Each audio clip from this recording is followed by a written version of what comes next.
All right, gather around, boys and girls. Another reading. I'm going to be reading from the AlignedLife Substack. Again, if you don't know this, I'm writing over on Substack called AlignedLife, and this is where I'm writing about money. Not money from traditional financial planning standpoint, investing, all those things. Money from a standpoint of let's try to view it in a different lens, and can we create a healthier relationship with money, which will help us as we navigate our life and align ourselves with our authentic life if we view money from a different standpoint, primarily from this idea that money is energy.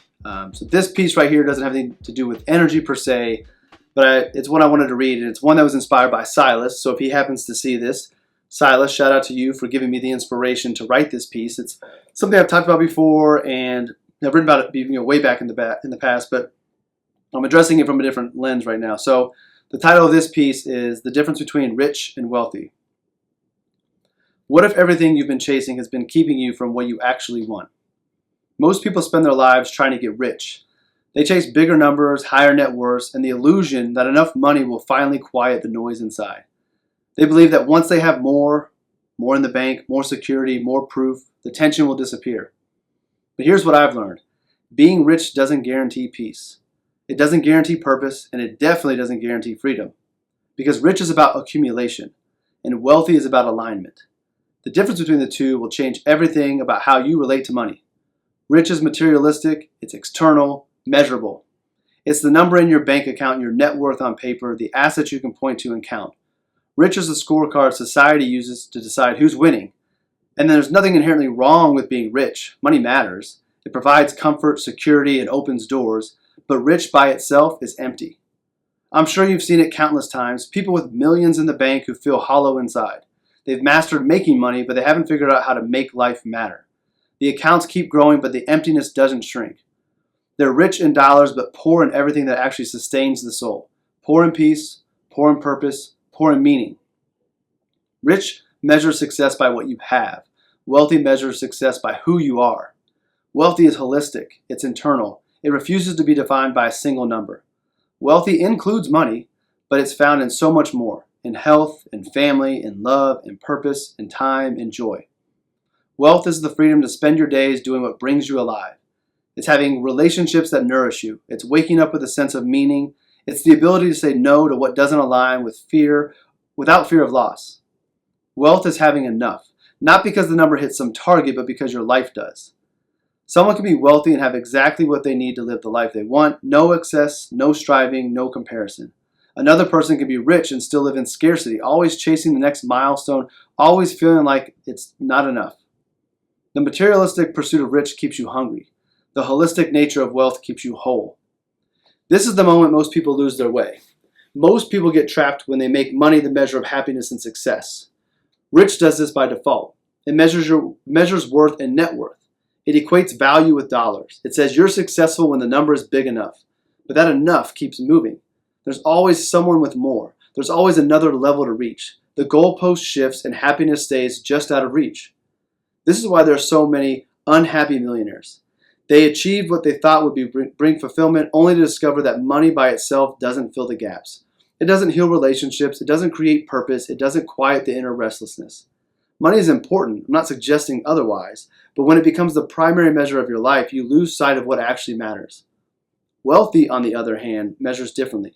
It asks, are you living aligned with who you really are? Are you surrounded by people you love? Are you doing work that matters? Do you feel peace? Do you have purpose? Are you healthy in spirit, mind, and body? These aren't questions that can be answered with a bank statement. Yet, when you shift your focus to these questions, when you choose to become wealthy in this deeper sense, something unexpected happens. Money tends to take care of itself. When you align your life, when spirit, mind, body, and money all move together, money finds its way to you. Not because you're grasping for it, but because you become the kind of person who naturally attracts and stewards resources well. A wealthy person will always have the money they need for their authentic life. Notice I didn't say their desired lifestyle or unlimited abundance. I said their authentic life. Because when you're living from alignment, your needs and your resources tend to match. Not because you're settling or limiting yourself, but because you're not chasing empty versions of success that don't actually fit who you are. When you're wealthy, when you've cultivated health, purpose, relationships, and peace, money becomes a tool that supports your life rather than the goal your life revolves around. You still care about your finances. You budget, plan, make wise decisions, but you do so from a different energy. You're not chasing safety or status. You're building a life that feels true, and that alignment creates flow. Money moves towards clarity. It responds to stewardship. It trusts people who treat it as energy in service of something greater, not as the end itself. This is what I mean when I say money takes care of itself. It's not magic, it's alignment. When your inner world is in order, when you know who you are, what you value, and what you're here to do, the outer world, including money, tends to reflect that coherence. The question then is simple. What are you building? Are you building to become rich, a life measured by numbers, assets, and external validation? Or are you building to become wealthy, a life measured by alignment, purpose, and inner peace? If you choose rich as your primary goal, you might achieve it. You might accumulate significant wealth, but there's no guarantee it will bring happiness or fulfillment. The evidence is everywhere. Unhappy millionaires, successful people trapped in lives that don't fit, high earners who feel empty despite having made it. If you choose wealthy as your foundation, something different happens. You build a life rooted in what actually matters. You cultivate health, relationships, purpose, and peace. You align your energy with your values. You use money as a tool, not a measuring stick. And in doing so, you often find that money shows up in the amounts you need, not necessarily millions, but enough. Always enough. Because wealthy isn't about having the most, it's about having what matters. So here you are. You've seen the differences, you understand the distinction, now you have to choose. If you choose wealthy. Focus on becoming wealthy in the holistic sense, in spirit, in mind, in body, in relationships, in purpose. Tend to those areas with the same care most people reserve for their bank accounts. Ask yourself, am I healthy? Am I connected to the people I love? Am I doing work that means something? Am I at peace? If being rich happens along the way, that's okay. Welcome it, steward it. Use it to amplify the life you've built and to serve what matters most to you. Just don't make it the goal. Don't make it the measure. Don't trade your soul for a number. Because rich ends when the money runs out, but wealth endures as long as you live in alignment. I'm not gonna lie. I like that a lot. I really love that piece. Because it's something that, most financial advisors, which is the profession I find myself in, they're not gonna tell you that.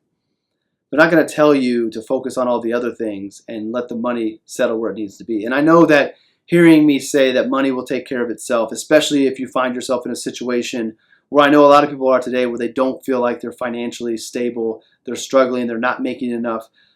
I know all of that is there, and I know that that is very real. But I also wonder if some of that struggle can be fixed by changing the way we view money, changing the benchmarks we use to judge whether or not we're living a good life or not. If we're looking at what other people have and judging ourselves by that, then maybe it's easier to feel like we don't have enough, to feel that struggle. But if we're using our own benchmark, living aligned, what other people have doesn't matter, then maybe we won't feel that stress. We'll realize we have all the money we need to live the life that we want. And to the aspect of money finding its way to you, I'm sure at least once in your life you've experienced a windfall of money when you least expected it, but you needed it the most. These things tend to happen, and I think that we get in the way. We create the block that prevents money to flow to us when we need it the most. And the best way I think to allow that to happen is through understanding our values, living our authentic life, and I think choosing to focus on being wealthy. So the way the conversation that Silas and I had that started with this was in the car, and he asked us if we were rich.